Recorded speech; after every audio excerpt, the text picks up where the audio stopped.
నేను లేట్ అయ్యేసరికి పాపం వచ్చి వెయిట్ చేస్తున్నాయి.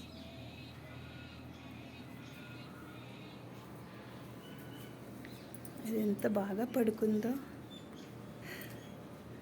మంచిది ఈ పీకాక్, రౌడీ కాదు ఇది.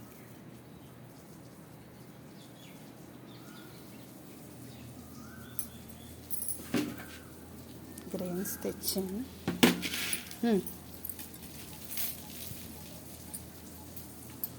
అది ఇంకా రాలేదు, కదలలేదు.